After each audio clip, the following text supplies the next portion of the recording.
Alright,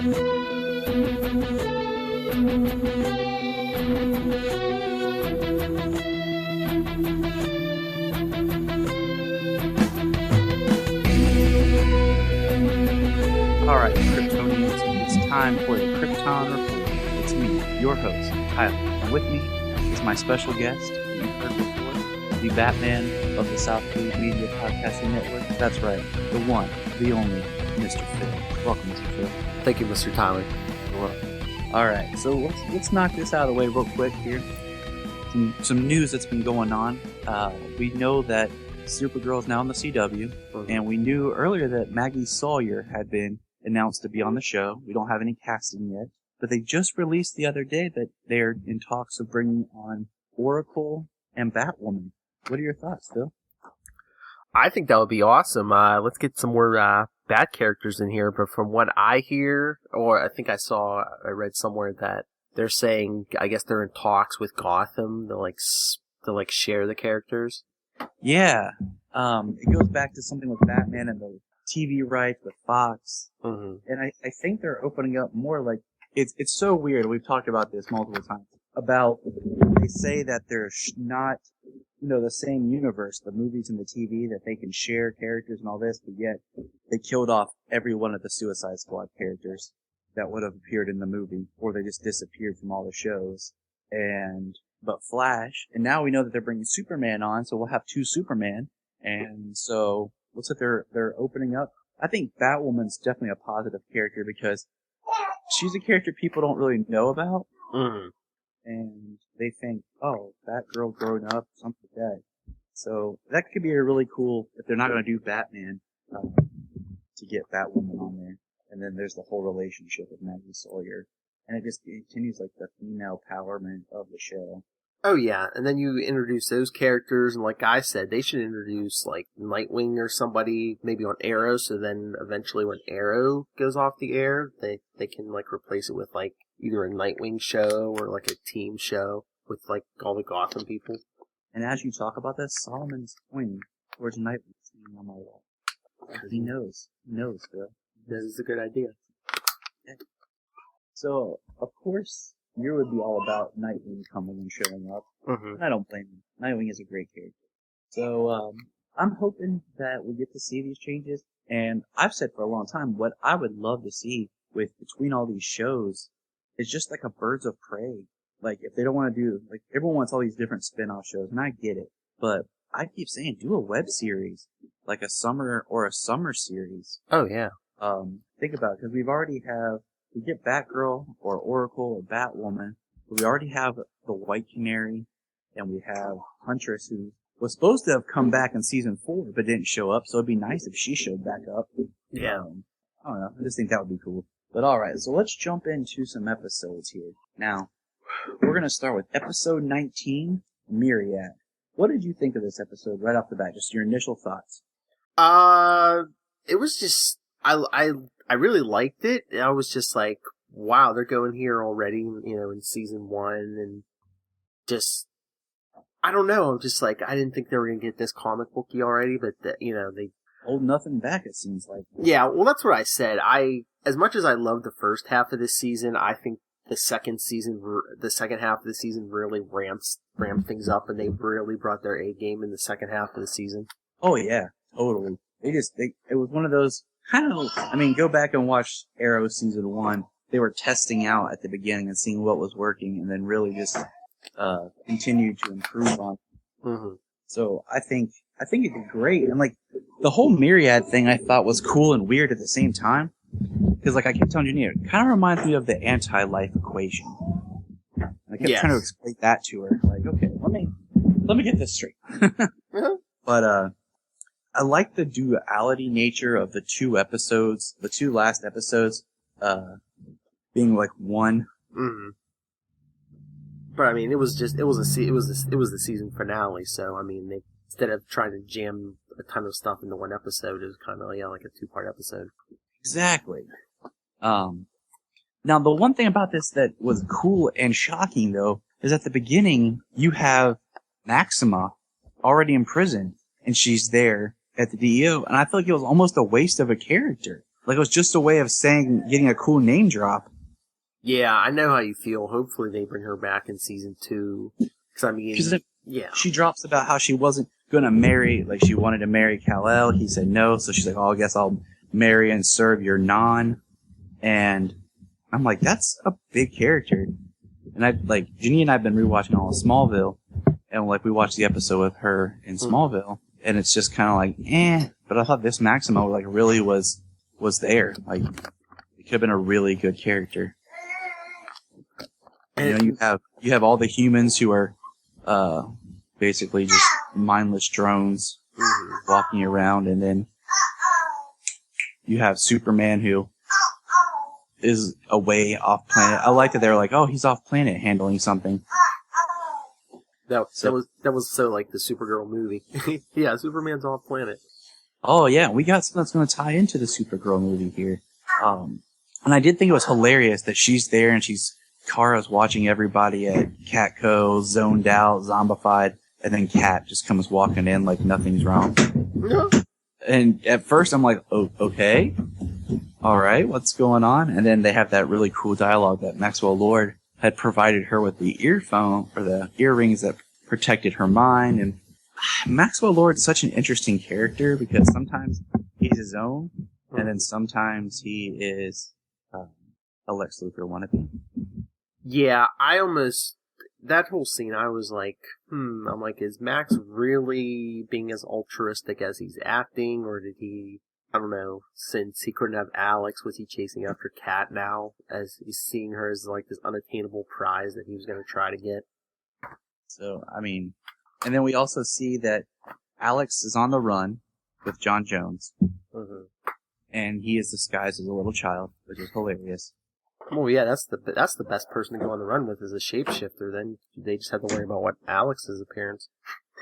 Well, I love when they go to her mom's house, and she's like, "Who is this?" He's like, "It's a little harder to explain." And then she finds out he's the Martian, and then she starts asking all the scientific questions. You know, and then I'm sitting there thinking to myself, like, "Yeah, that is interesting. How would he do that?" I'm like, "There's more to this. We got to know." Now, the one thing I will say that I've said before is I am not a fan of the actor that they got for Non. Like, he looks like he's playing young Malcolm McDowell. No, is it the actor you don't like, or the way they write the role? A little bit of both. Because Non was supposed to be big. Yeah. You know, he's supposed to be a really big cursed dude. And I know hair color is not always, like, super important. But at the same time, like, in comics, a lot of times hair color is a very big character thing. Non's supposed to have dark hair. Some facial hair. So, I don't know. But his fate will disgust me momentarily. But I was gonna say, I just think they wrote him the way they did is because once Astra died, they wanted someone who, you know, the troops would follow, and yeah, I mean, he didn't have to be the brain dead Non yet, the lobotomized Non, but still, like, just that character. Hold on, and pause. So Max, on the other hand, Max gives that whole story about his parents and how they die. And he has this idea about building a bomb. You know, it's going to kill all the Kryptonians, and Superman and Supergirl can get out, but they couldn't return to National City for 50 years, which is smart and sly, but also really mean. I was telling Jania, like, it's always interesting how, like, every Kryptonian, anything is bad except Superman and Supergirl. Like, every other Kryptonian that happened to survive was evil. Yeah, but I think that's kind of like they do that to emphasize how good and noble Superman and Supergirl are. And that's great. And I kind of, like I told Jania, it's like, if I were to ever, like, get a chance to write Superman, like, do, like, an Elseworld, I would write it as if the Kryptonian race had become corrupt, conquerors, and we're becoming villainous. And Jor-El recognizes that and saves his son. And it is more of, like, his nature of being on Earth that made him the great person he is. And that brings us back to, in this episode, Clark says he's on his way, and he shows up. And as he's flying towards where Kara is, we see he lands and joins the crowd of brainwashees. Mm-hmm. What were your thoughts on that? I was just like, it was just weird. I was like, okay, so all non-Kryptonians need to be protected from this too, and it's like, okay, you're gonna bring in. Well, I guess they did that so they could say, okay, this is why Superman's not joining in on the fight. Yeah, I mean, they had that one-off line about he was raised on Earth and his mind doesn't think Kryptonian, or it's more Earth-programmed nature over nurture, and that's why it's affecting him. And I'm like, okay. I mean, you gotta have some way of... It's one of those things it's hard to address the Superman issue and beat around it without being like... We had him off-world, which was fine. We didn't have to really bring him on-world, but they did. So I mean, that's always something to kind of dance around. But I really like just Kara's character. Like, the more I watch the show and I rewatch the show, just her character and just the portrayal is amazing. I'm so excited that, we're going to get season 2. But that's digression here. Now, as Kara talks to Kat, and Kat gives that an awesome speech about hope, and about how Supergirl embodies hope and what she does, and they broadcast the message to help trying to wake people out of their myriadness. And I mean, I like that. Like, I did feel bad for a random character. What was her name? The redhead? Kelly? Maybe?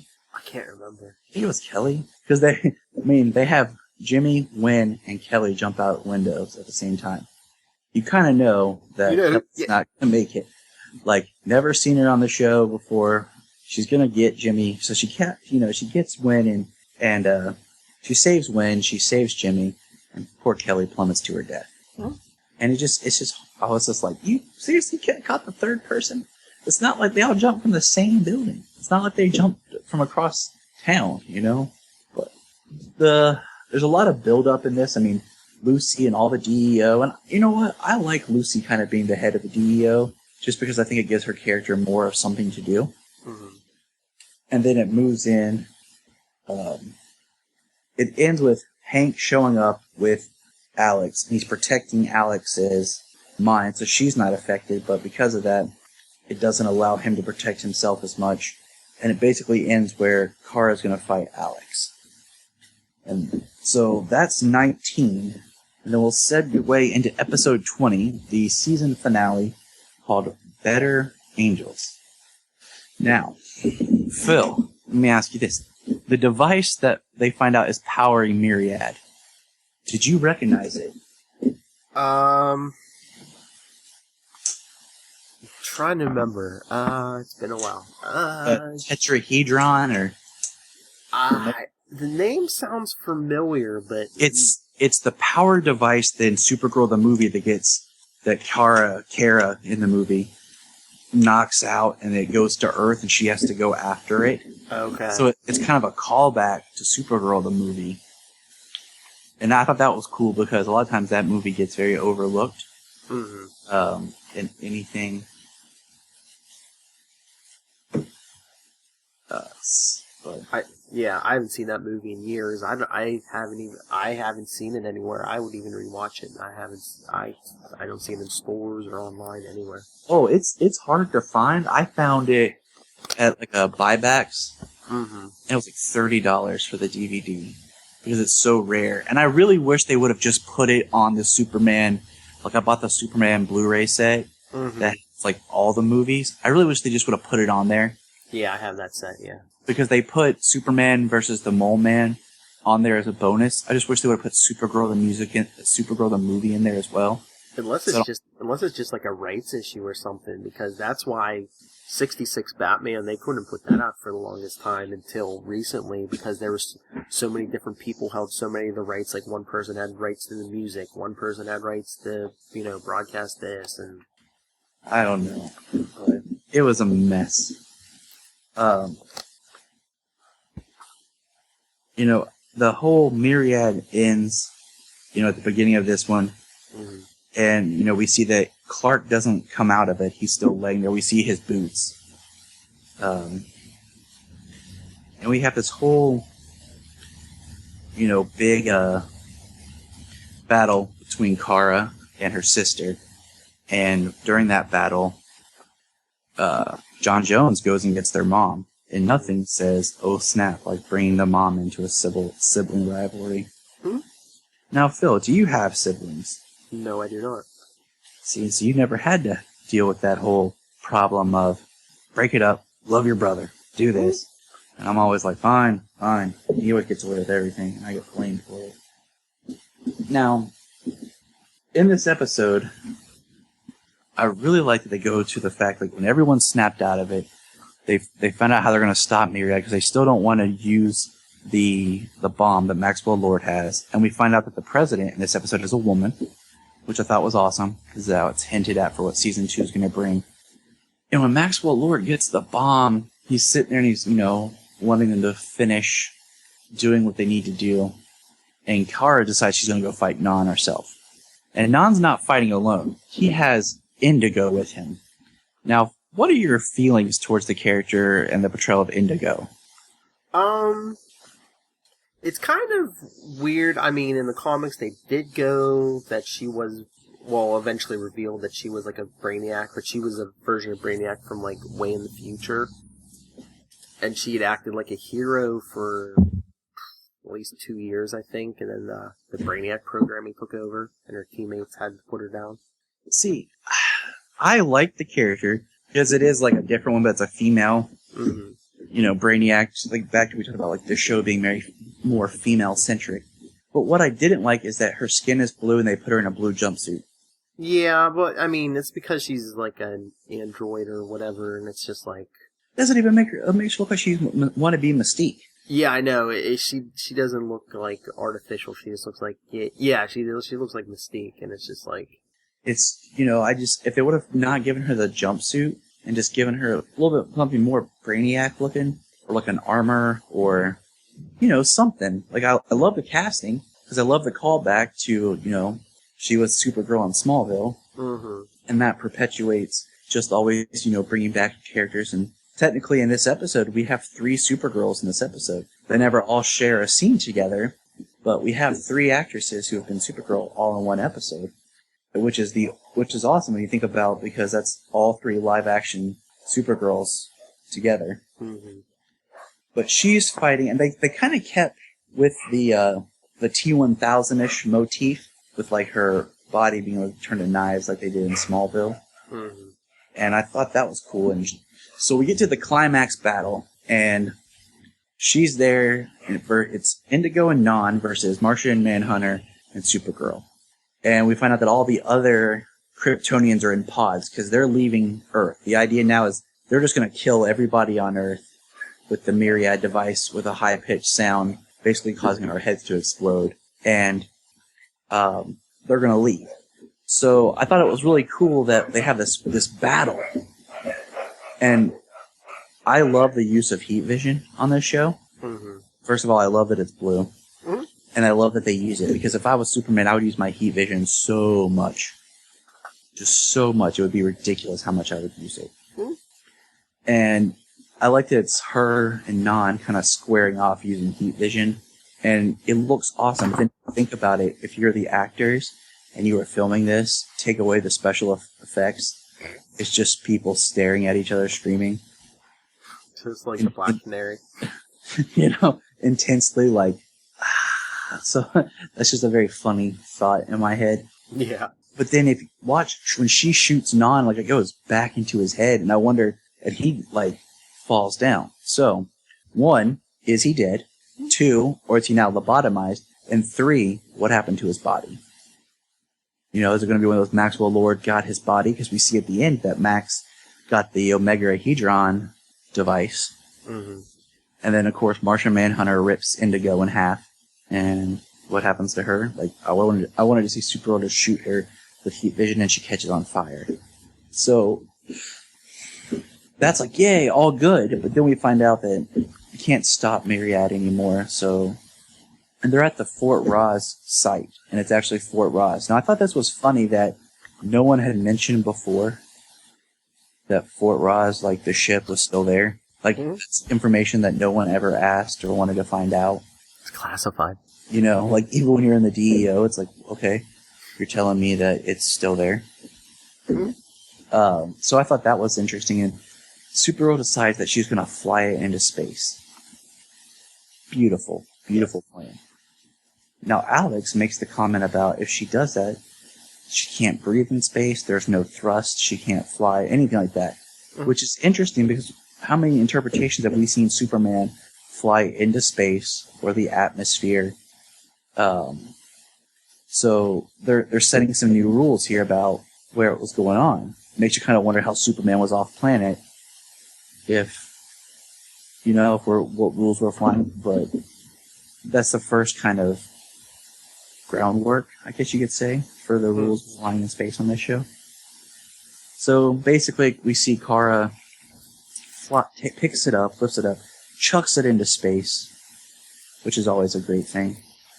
And she's floating there. Then we see Alex flew her shuttle. And the next thing, Kara wakes up in the DEO. Everybody's okay. And I was like, okay, awesome. I'm still trying to figure out the whole flying in space thing. And then we find out that Kat decides to move Kira to a new room, which is her office.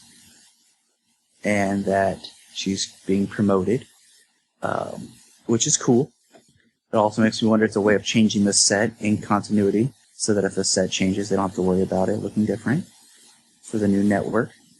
And she calls her Kara, and like she knows her name. So I thought that was a big win for just the character of Kara herself.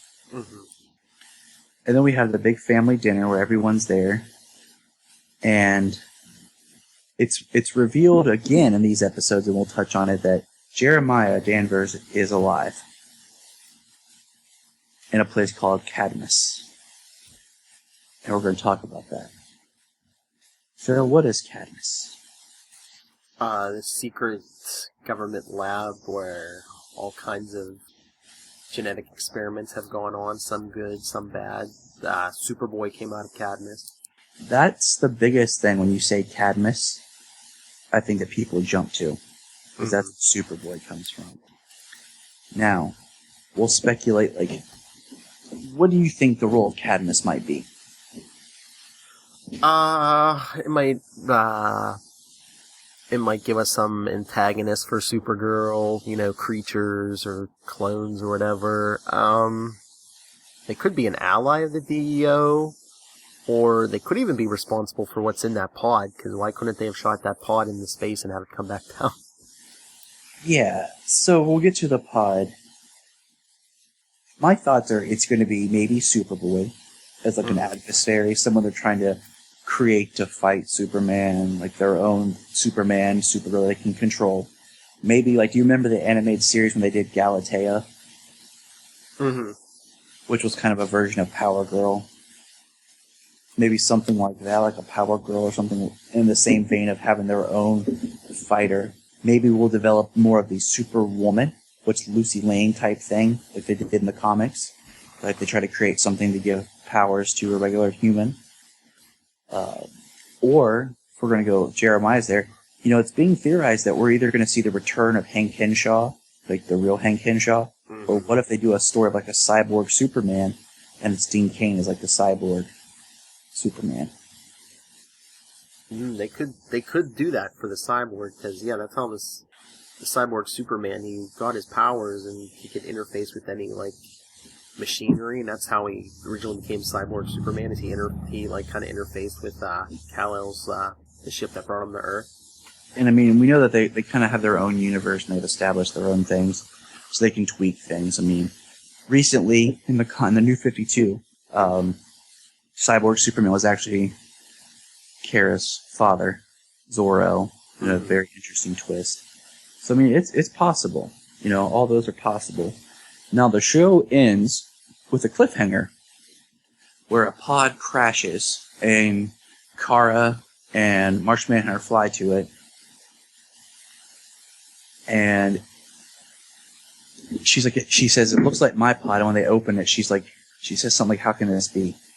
And then it cuts. What do you think's in the pod? Like I said, it could, like you said, it could be Superboy. I was thinking Crypto, the super dog, but Yep, that's what Solomon wants it to be.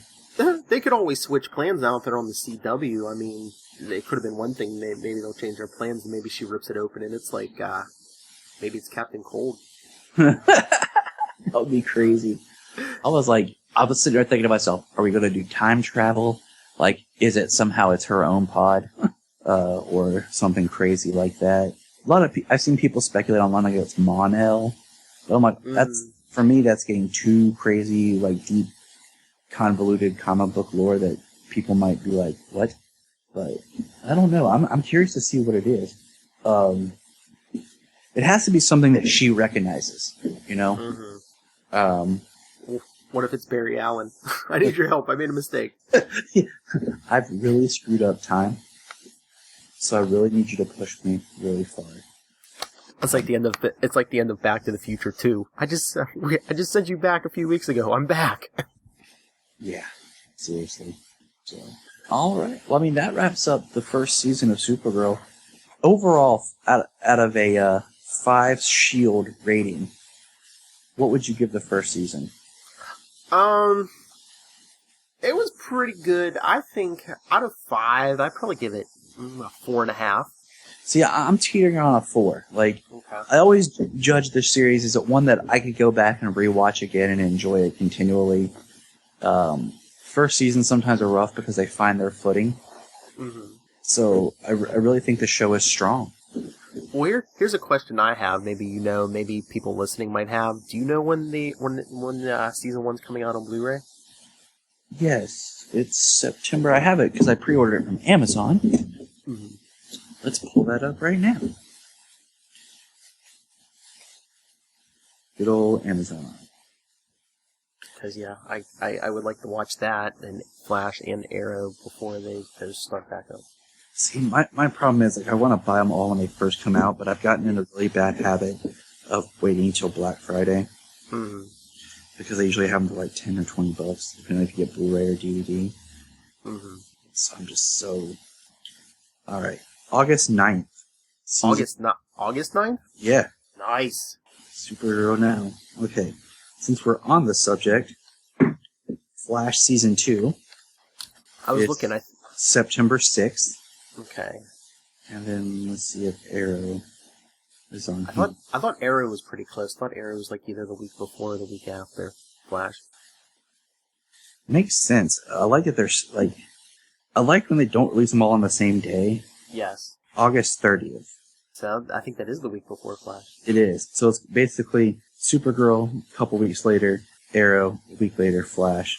See, I think that gives you enough time to be able to get one, watch it, and then get the next one, watch it, and get caught up. And then we know that they're starting to re-air Supergirl Mondays, 2 episodes on the CW. That's right. So if you don't want to buy the Blu-ray, set your DVRs.